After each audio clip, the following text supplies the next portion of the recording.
અમારા એક મિત્ર છે જિગ્નેશ દેસાઈ, ત્યાં સુરતમાં છે, મૂળ નવસારીના છે, રહે છે નવસારીમાં, સુરતમાં એની ઓફિસ છે. તમે ગૂગલ પર એનજે ફાઇનાન્શિયલ નાખજો, મ્યુચ્યુઅલ ફંડમાં they are one of the king's in India.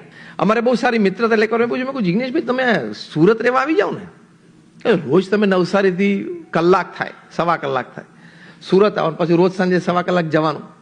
અને મેં કહ્યું એકચ્યુઅલી તો તમારા લેવલનું જે વર્ક કરતા હોય એ લોકોએ તો બોમ્બે દિલ્હીમાં કંઈક ઓફિસ હોવી જોઈએ, ત્યાં તમારે રહેવું જોઈએ, કારણ કે ભારતના લગભગ 20 શહેરોમાં એમની ઓફિસીસ છે. તો ખાલી મારી સામે આમ સ્માઇલ આપી એમણે. એટલે મેં કીધું કે if there is a personal reason you keep it with you, that you have the right.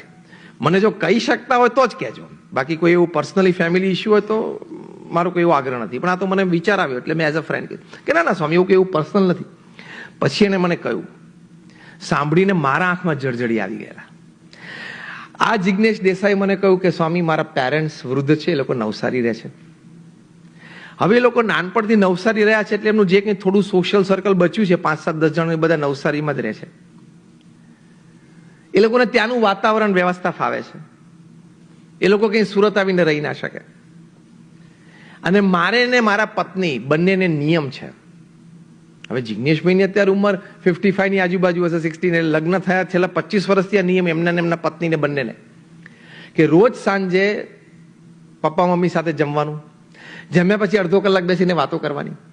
પછી પપ્પા મમ્મી રિટાયર થાય એટલે કે એમના રૂમમાં જાય તો જિગ્નેશભાઈ એમના વાઈફ ભેગા જાય. જિગ્નેશભાઈ છે એમના પિતાના પગ દબાવે, એમના પત્ની છે એ એમના સાસુના પગ દબાવે. રોજ 15-20 મિનિટ પગ દબાવવાના, થોડાક આમ એમને ઊંઘમાં આવે એટલે પછી જ એમનું બેડરૂમ છોડીને બારણું બંધ કરીને બહાર જવાનું. એ કે સ્વામી હું સુરત રહેવા આવું ને અથવા બોમ્બે જઉં ને, માતા પિતાની પગ ચંપીની સેવા મને જે પ્રાપ્ત થઈ છે એ જતી રહે હાથમાંથી. That I don't want to. કેવા લોકો કેવા વિચારોથી રહે છે પૃથ્વી ઉપર. તમે ખાલી એનજે ફાઇનાન્શિયલ નાખજો એટલે ખબર પડશે કઈ કક્ષાની આ કંપની છે. એના માલિકની હું વાત કરું છું. અને આપણે રોજ રાતે 10 વાગે 10:30 વાગે આવીએ ઘરે.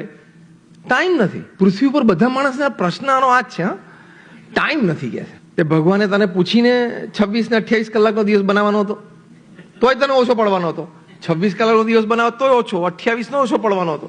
When I talk to professionals, I tell them 70% of the working days you have to come back to your family by 8 p.m. And if you can't come, let me tell you, you are a very poor manager of time and work.